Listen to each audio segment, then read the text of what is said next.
of Dyers and Colorists. It's a very old society, 1884. 1884. 1884, and it's a royal charter. And Dr. Graham is the CEO of that.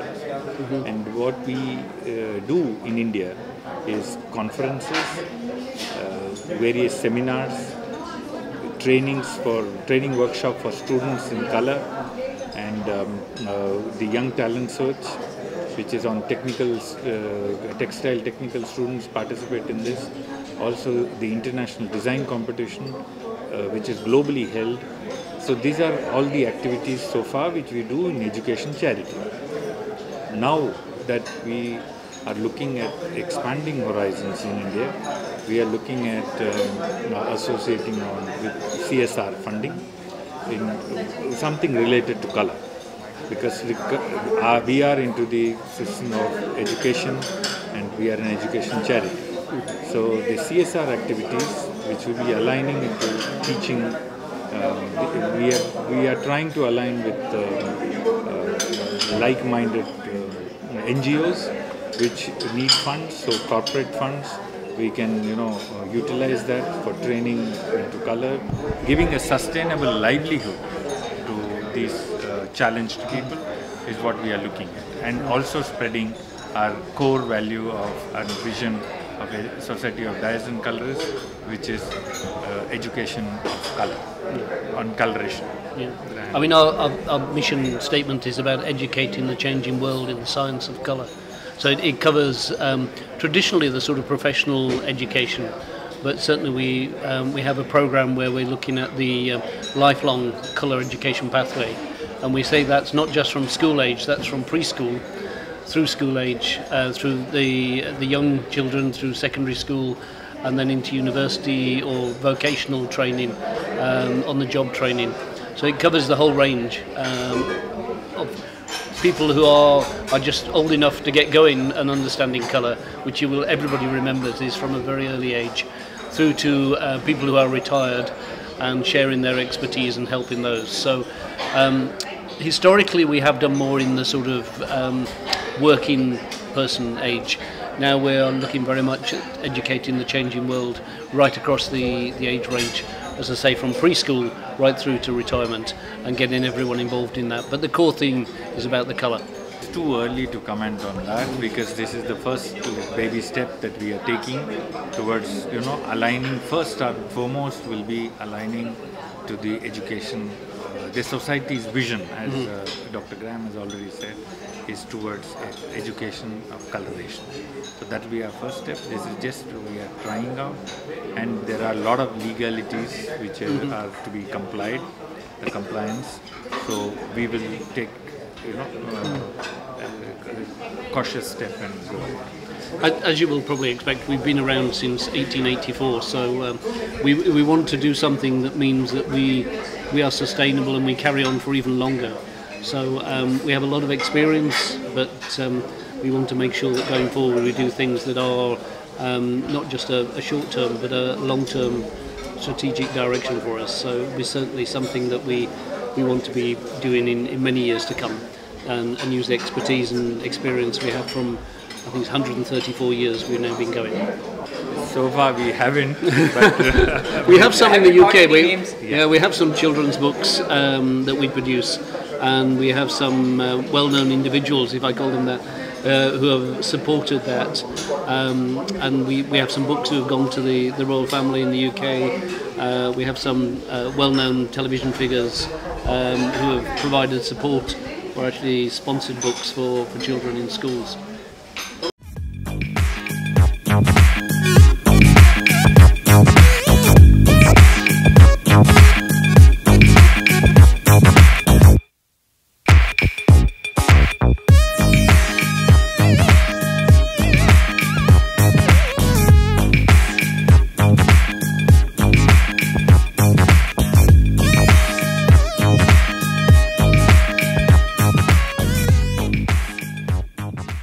We have brainstormed it. We will be, because these funds are sensitive, as I said, so we will be making out a structure and we will be releasing it soon. Okay, now finally, any message you'd like to give to the audience? Or you like to give any Can I message? have anything first and then... I think I touched on it a little bit earlier. I mean, colour is a huge opportunity and also a huge problem for us. The opportunity is that everybody knows about colour. Even colourblind people know about colour. It's important to them. So it is everywhere and we can reach everywhere. The problem we have with that is being able to focus.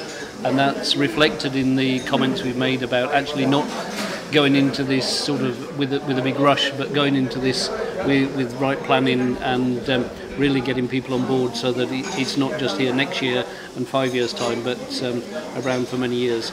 Whilst in the UK we've been around for over a century, the organisation in India is not new either. They've been going for many years as well. 12 years now. It's something that we want to keep going with that. So I would say listen to the plans and get on board with those. But colour is something everybody can recognise and participate with. Anything you like, right? Graham has said it all.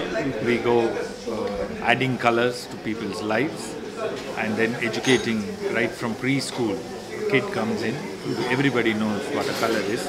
If you go to any preschool curriculum, it will have first the identification of colours. So it's as basic as that. We would like to reach out to everybody on this. In the long term, maybe like in the UK, we have a colour museum where students come and walk in and use that. So maybe that would be a one step where we could have it for SDC India as well.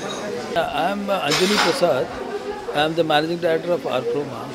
This was a pre-conference dinner, and in this dinner we had very good interactions about what's going to happen tomorrow in terms of the conference, and then also we unfolded the CSR activity which SDC will get into, and the CSR activity will be an important step forward for SDC, which we have not done anywhere in the world.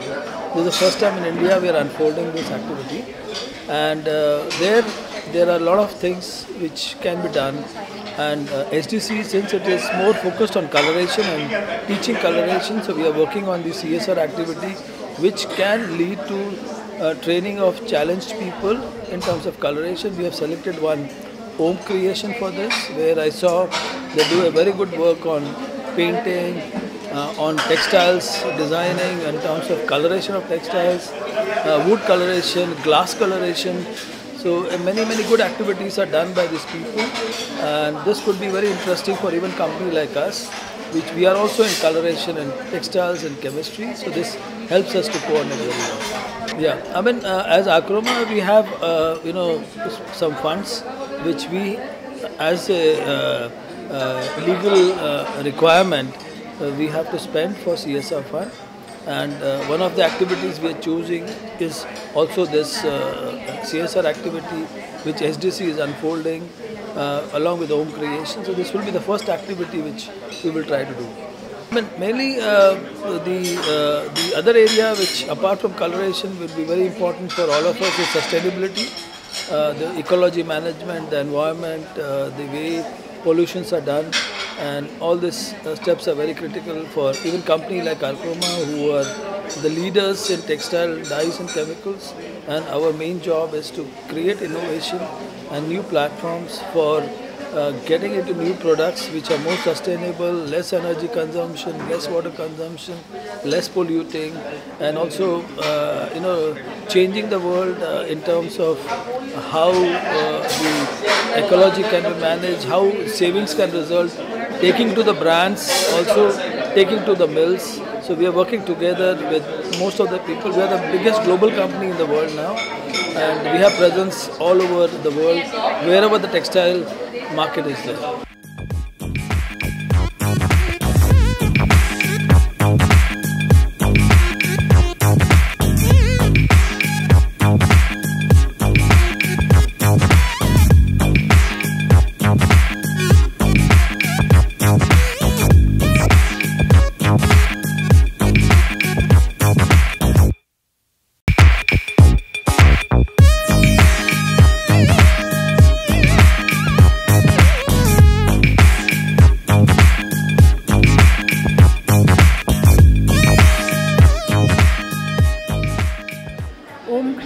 Trust is a space where mentally young adults learn and get trained to work and become earning members of society.